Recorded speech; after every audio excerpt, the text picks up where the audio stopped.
Então, alô? Boa tarde a todas e a todos. Em primeiro lugar, eu queria agradecer o convite por estar aqui, juntamente com o vice-diretor do nosso campus da UFRB, em Feira de Santana, aqui o professor Odair Vieira dos Santos, que é o vice-diretor do nosso campus e doutor em engenharia elétrica. E eu sou Teófilo Galvão Filho, sou professor da UFRB, campus de Feira de Santana, e atualmente coordeno o curso de Engenharia de Tecnologia Assistiva e Acessibilidade dessa universidade. Então, me foi solicitado, e eu agradeço pelo convite, de apresentar esse curso para vocês, que é um curso novo no Brasil, é o primeiro curso de Engenharia de Tecnologia Assistiva e Acessibilidade no Brasil, que não tem outra formação com esse foco específico, inclusive na contramão da tendência internacional, que é um crescimento acelerado de implantação, de estabelecimento de cursos com esse foco, né? Internacionalmente, essa tem sido uma tendência. O professor Odair está distribuindo o nosso folder.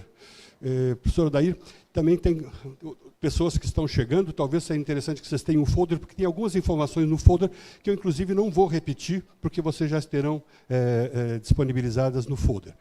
Bom, quando se apresenta um curso novo, como eu falei que no Brasil, embora há uma tendência internacional de crescimento em diferentes países de cursos com esse foco, uma questão, várias questões se levantam, né? Várias perguntas se levantam, são perguntas que eu gostaria de abordar com vocês. Certamente tem muitas interrogantes.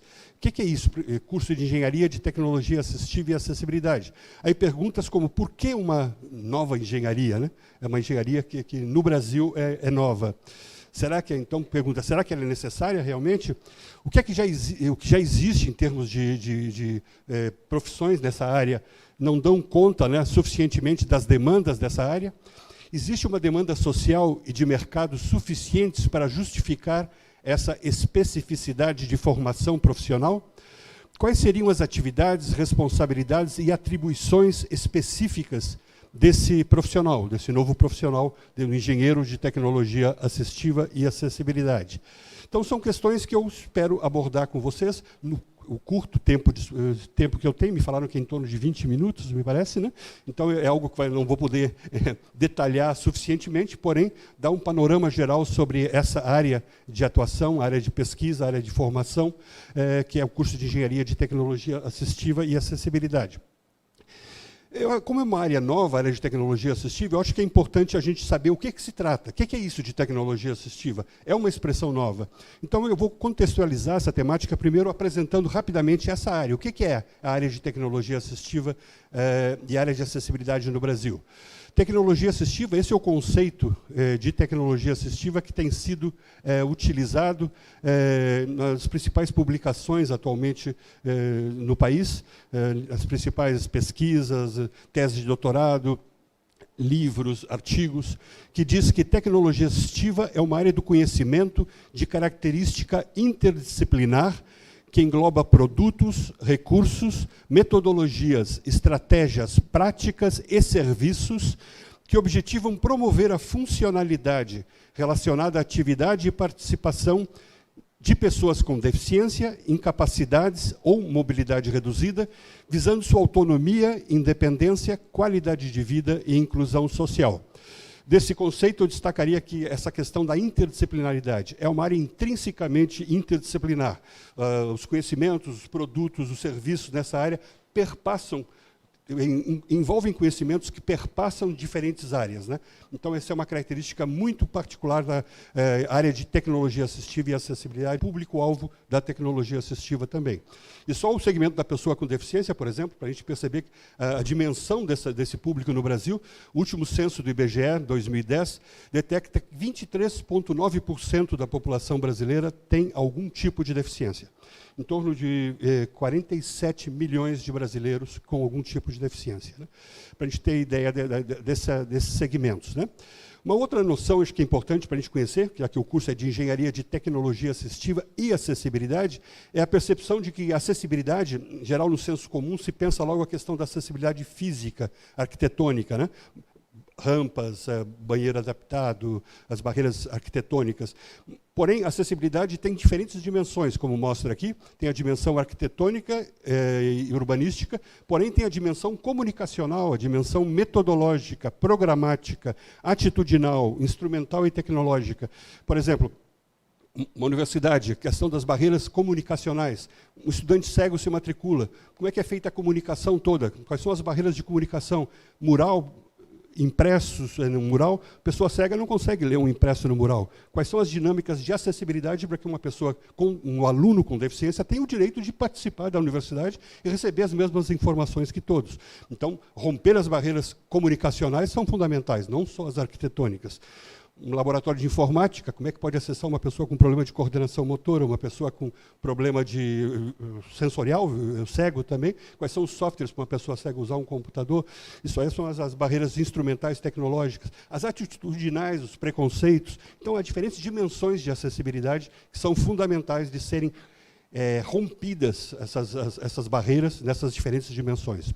Para ter ideia. Então, passando rapidamente exemplos de produtos, eu queria mostrar um videozinho, que são 2 minutinhos, um vídeo produzido pelo CREA de Minas Gerais, sobre essa área. Por favor.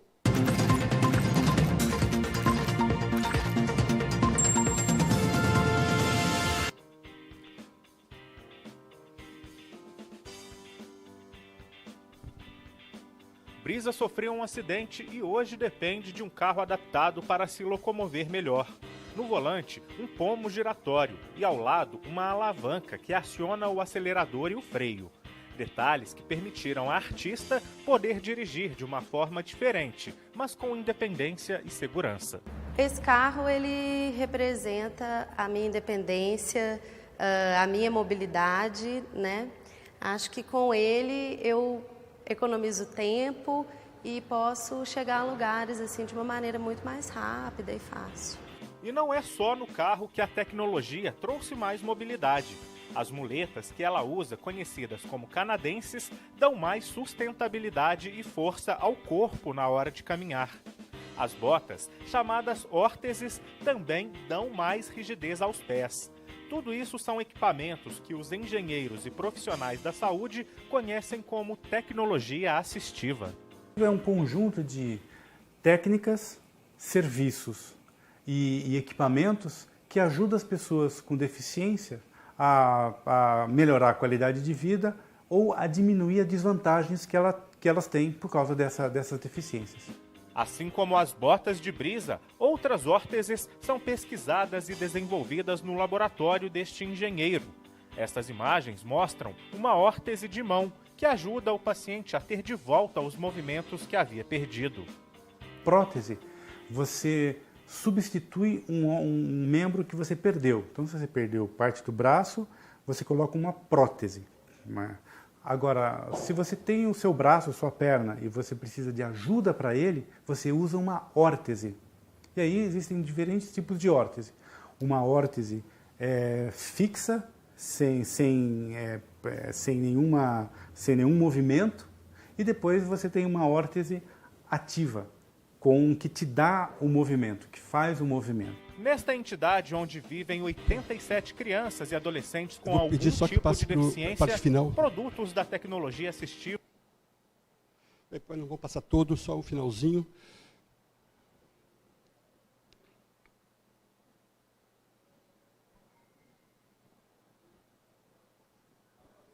Para que essas tecnologias elas cheguem a um preço acessível no mercado. Usar a tecnologia a nosso favor é maravilhoso, porque se não fossem as órteses que eu uso, se não fossem as bengalas canadenses, se não fosse o carro, talvez eu seria uma outra pessoa, né? Talvez uma pessoa mais sedentária, uma pessoa, né, com menos mobilidade.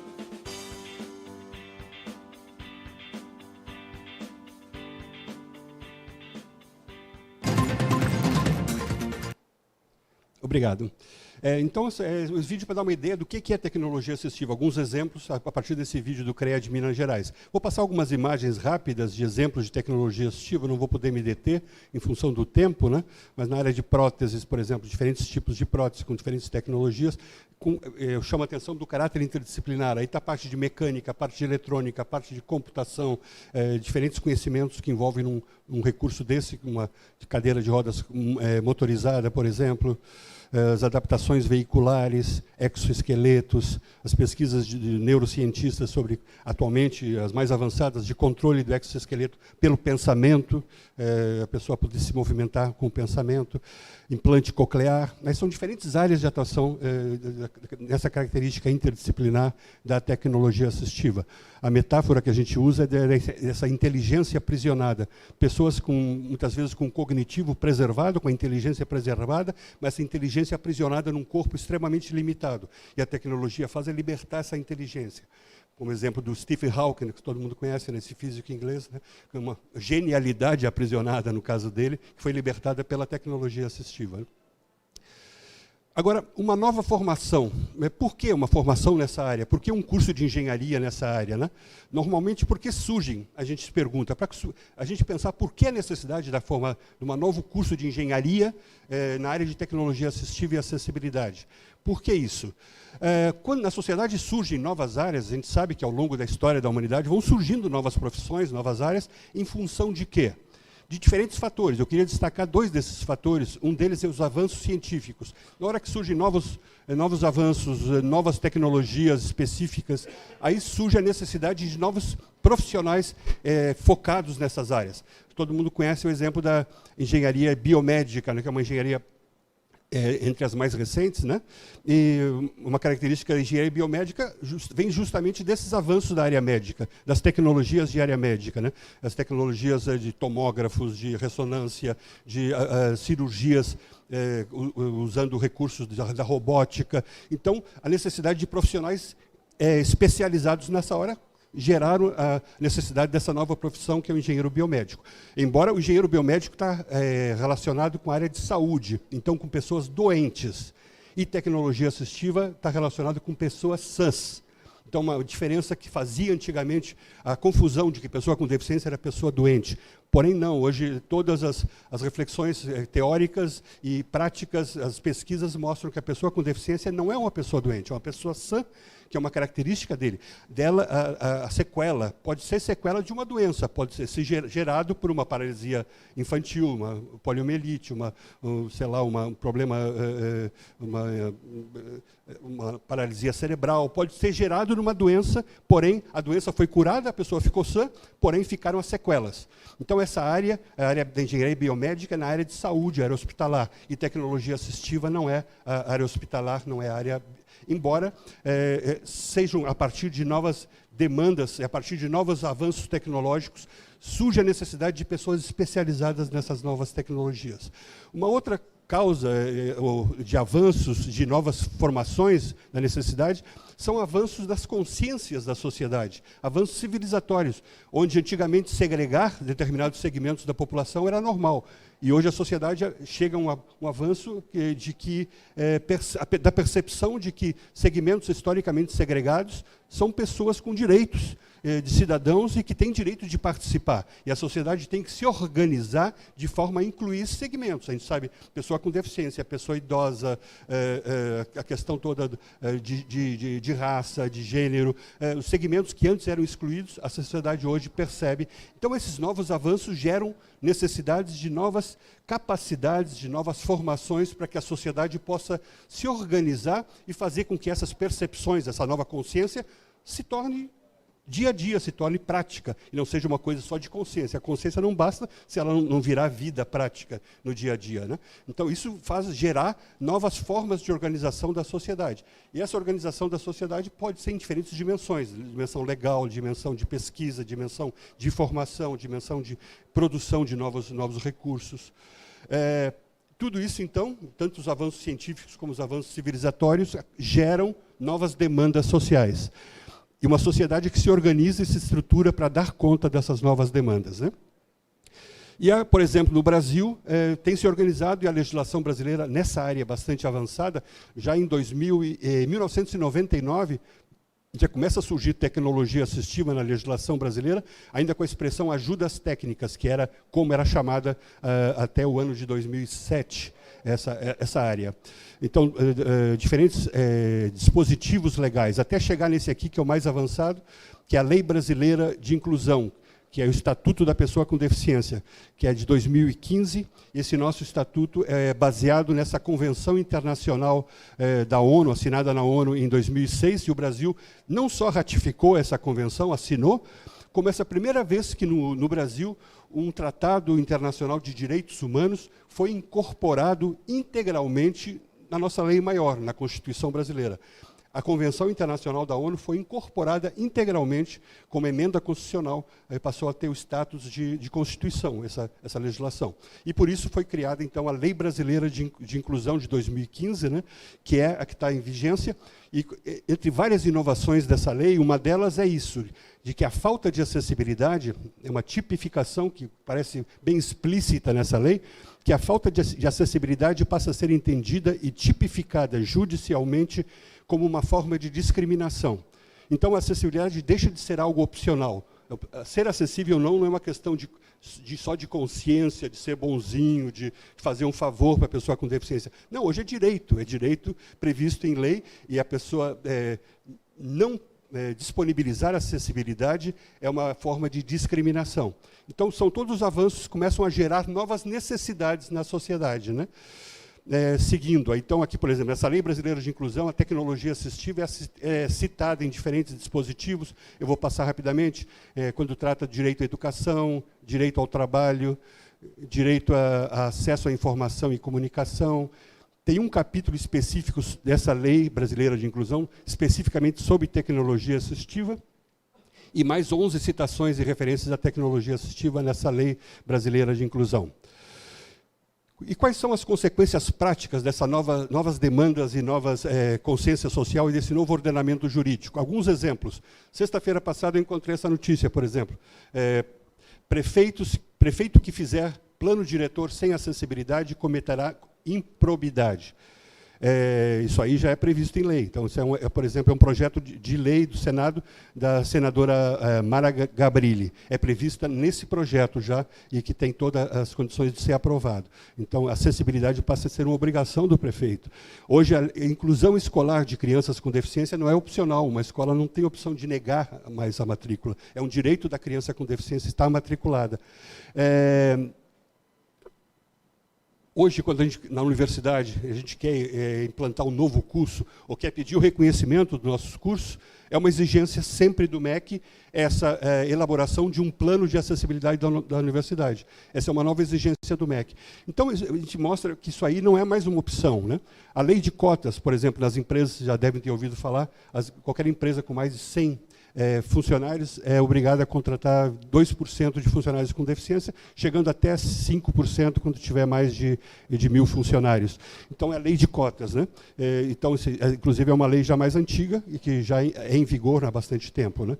Então, o que é isso? Isso aí são todos dispositivos legais que geram necessidades de novas ações na sociedade. Porém, ações que são políticas públicas, são pesquisa e desenvolvimento, mas não tem pessoas, o Brasil, como eu falei, o primeiro curso de engenharia de tecnologia assistiva e acessibilidade, e agora, não tem pessoas formadas com profundidade suficiente para possibilitar a sociedade a cumprir a lei. O empresário quer contratar pessoas com deficiência, mas o que ele tem que fazer nas suas dinâmicas, nas suas rotinas, no seu espaço, para que essas pessoas possam ser incluídas? O Brasil não consegue cumprir a lei porque, inclusive, não tem pessoas especializadas nessa área para ajudar a sociedade, a escola, que seja capaz de chegar num ambiente escolar e dizer o que é necessário para que uma criança com paralisia cerebral possa circular sua cadeira de rodas, uma criança cega possa circular, possa ter acesso ao material didático, possa ter acesso às interações previstas na escola. Não tem pessoas especializadas nessa área, né? Na empresa, na escola, ambientes de lazer, ambientes de comércio, Tudo isso, as leis cada vez mais apontam, mas ainda não tem quem diga como a sociedade pode cumprir a lei. Ajudar a sociedade a cumprir a lei é uma das características desse profissional. Uma pesquisa nacional do Ministério de Ciência e Tecnologia, já na 3ª versão, ela aponta um importante alerta, né? Aponta a grande lacuna existente no país na formação de nível superior na área de tecnologia assistiva, na contramão da tendência internacional de um crescente aumento do surgimento de processos formativos aprofundados com esse foco. Então, o Brasil, como está atrás, embora esteja avançado em termos de legislação, inclusive de políticas públicas, de pesquisa, desenvolvimento, na área de formação de recursos humanos, o Brasil está atrás da tendência mundial, né, que é o surgimento de formações a nível de graduação, doutorado e mestrado e doutorado. Né. Nessa área, no Brasil, não tem ainda, né. Só para mostrar para vocês, internacionalmente, como eu falei, o que está acontecendo no mundo em termos de formação nessa área. Referências internacionais de formação. Eu trago essa referência da RESNA, que é a Sociedade Norte-Americana de Engenharia de Reabilitação e Tecnologia Assistiva. Ela coloca uma relação de cursos, vocês podem ver aí embaixo a relação de universidades que oferecem cursos de mestrado, doutorado e graduação em tecnologia assistiva e acessibilidade, com esse foco. Aqui tem outras, aqui são várias universidades, Nova York, Kentucky, daqui eu não consigo enxergar todas, mas vocês veem que são universidades importantes dos Estados Unidos que já têm formações específicas nessa área, né? Tem essa outra sociedade que, isso na América do Norte. Na Europa e no resto do mundo, tem essa Sociedade Portuguesa de Engenharia de Reabilitação e Tecnologia de Apoio e Acessibilidade, essa Supera, que fez uma lista também e mostra cursos em Portugal, por exemplo, aí está mostrando em Portugal, América do Norte, Áustria. Inclusive, eles já colocaram o nosso curso na relação deles, Universidade Federal, a primeira lá que aparece, Universidade Federal do Recôncavo da Bahia, graduação em Engenharia de Tecnologia Assistiva e Acessibilidade, Dinamarca, Espanha, França, Itália, Japão, Noruega, Reino Unido. Então, essas duas organizações sinalizam a existência de 49 cursos de formação superior no mundo, né, na área de tecnologia assistiva e acessibilidade, com esse foco, mostrando como o Brasil está atrasado em relação a essa tendência internacional de implantação de formações nessa área específica de engenharia, né? Bom, depois de passar rapidamente, eu vou concluir só apresentando rapidamente o curso, né, o nosso curso. Essa é a área de tecnologia assistiva, essa é a demanda da sociedade hoje por essa nova formação, e o nosso curso é um curso de engenharia da Universidade Federal do Recôncavo da Bahia, que é composto de 2 ciclos. Tem um primeiro ciclo que é um bacharelado interdisciplinar, que é comum às 4 engenharias do nosso campus, que é engenharia de materiais, engenharia de energia, engenharia de energias, engenharia de produção, engenharia de tecnologia assistiva e acessibilidade. Todos passam por esse primeiro ciclo, que é esse bacharelado interdisciplinar, e depois optam por qual engenharia vai ingressar. Inclusive, essas 4 engenharias, a pessoa já pode optar no SISU para qual engenharia ele vai se destinar, embora vá cursar todos os componentes curriculares do bacharelado interdisciplinar. Então, ele já entra para a engenharia de tecnologia assistiva e acessibilidade, ou de materiais, ou de energias, ou de produção. E esse aqui, então, é o nosso, nossa matriz curricular, né, do curso. Até o sexto semestre é o bacharelado interdisciplinar. E depois do 6º semestre até o 10º semestre, é uma formação de 10 semestres, né, as terminalidades, quer dizer, são os conhecimentos específicos da área. Dá para perceber, vocês têm, vocês viram, tem o endereço do site aí. No site tem vocês podem ter acesso a essa matriz curricular. Vocês podem perceber que várias características dessa reforma dos cursos de engenharia já estão incluídos. A gente ainda vai sentar para detalhadamente ver as modificações que são feitas no nosso NDE, nosso núcleo docente estruturante, porém já tem várias características presentes. Por exemplo, todos os semestres, quase todos os semestres, têm projetos interdisciplinares. A característica interdisciplinar, que vai desenvolver projetos concretos de desenvolvimento de produtos ou de conhecimentos, envolvendo os conteúdos das diferentes disciplinas daquele semestre. Então, que busca integrar os conhecimentos de diferentes disciplinas, gerando produtos, gerando projetos concretos de ação, né? Então, a interdisciplinaridade, o desenvolvimento de inovação, algumas características da reestruturação dos cursos de engenharia já estão presentes nessa matriz curricular. Ela foi formada em 3 eixos, né? Então, esse engenheiro é alguém que vai conhecer em profundidade o público-alvo. Quem trabalha com tecnologia assistiva hoje, ou é de uma das áreas da engenharia, mas nunca tiveram um conhecimento aprofundado para quem ele está desenvolvendo, quem são os usuários, quem é esse público-alvo, quem é a pessoa com deficiência, quem é a pessoa idosa. Por isso, talvez vocês tenham visto ali na matriz curricular, esse engenheiro de tecnologia assistiva e acessibilidade é um engenheiro que vai estudar, por exemplo, anatomia e fisiologia, vai estudar gerontologia, para conhecer o envelhecimento humano, além de todas as disciplinas técnicas. O segundo eixo é o eixo dos produtos, de tecnologia assistiva e acessibilidade, e o terceiro eixo de serviços, de tecnologia assistiva e acessibilidade. 4.899 horas, nesses 3 eixos, e aqui eu coloquei só os componentes da terminalidade, né, desenvolvido nesses 3 eixos. O amarelo é esse eixo específico do conhecimento aprofundado sobre o usuário final. Então, tem fundamentos e concepções sobre deficiência 1, 2, anatomia e fisiologia, psicologia das relações humanas, gerontologia, aspectos ético-políticos sociais da inclusão de pessoas com deficiência idosas. O eixo azul é o eixo dos produtos. Então, é aí o eixo técnico das diferentes áreas interdisciplinar, da característica interdisciplinar do curso. Então, tem uma linha de formação envolvendo computação, outra linha envolvendo elétrica e eletrônica, outra linha envolvendo a parte mecânica, tem fundamentos de mecatrônica, tem a parte de saúde. Então, tem esses conhecimentos interdisciplinares presentes nesse eixo dos produtos. E o eixo aquele rosa é o eixo dos serviços de tecnologia assistiva e acessibilidade. Ou seja, a elaboração de projetos de acessibilidade, desenvolvimento e avaliação de usuários. Então, quem é esse? Qual é o perfil desse profissional? Está bem detalhado aí no folder. Eu vou pedir para o professor... Tem outras pessoas que talvez alguns não tenham o folder ainda, porque está detalhado. Quem não tiver ainda, por favor, pode levantar a mão, o professor Odair vai entregar o folder.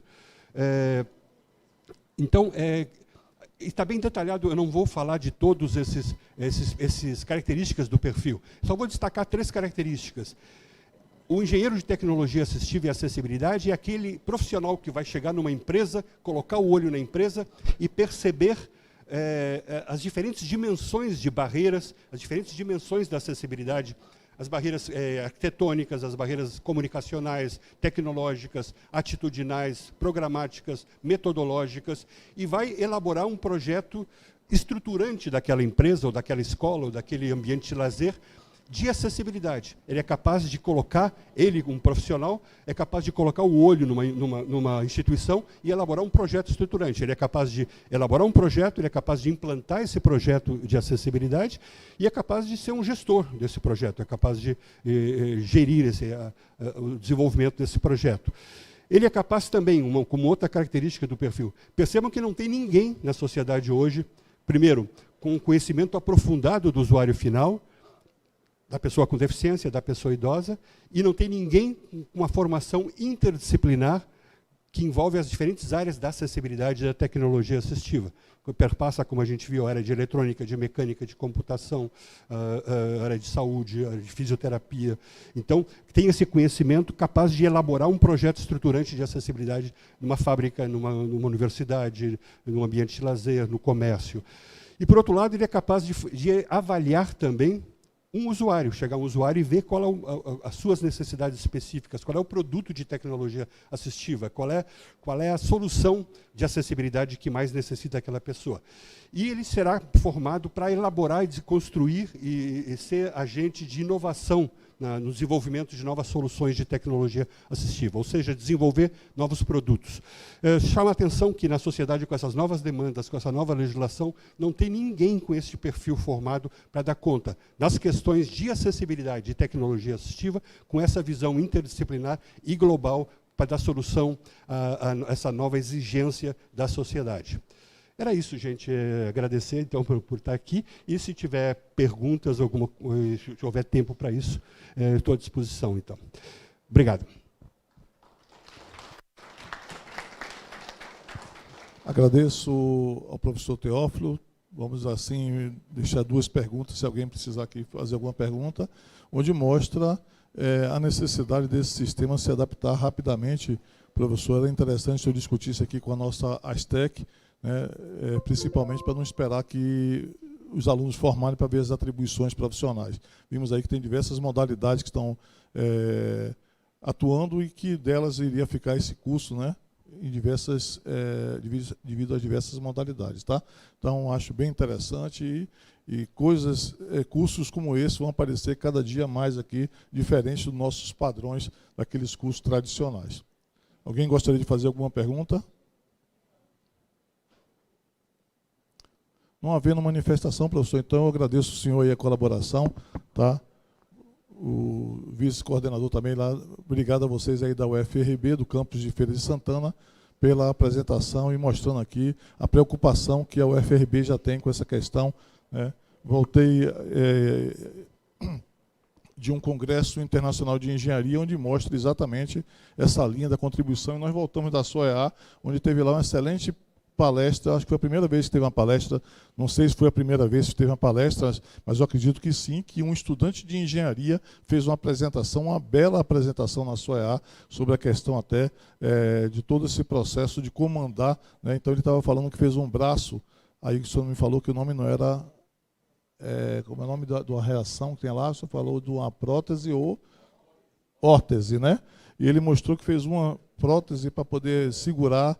E a pessoa disse, não estou satisfeito, que eu gostaria de sentir, apertar a mão de minha filha. Ele começou a desenvolver uma coisa para que o braço pudesse sentir, ao invés de apenas fazer o manuseio, a manipulação mecânica, né? Então, é uma coisa importante da contribuição nossa, que é uma nova linha de trabalho que nós vamos desenvolver, né? Então, muito obrigado.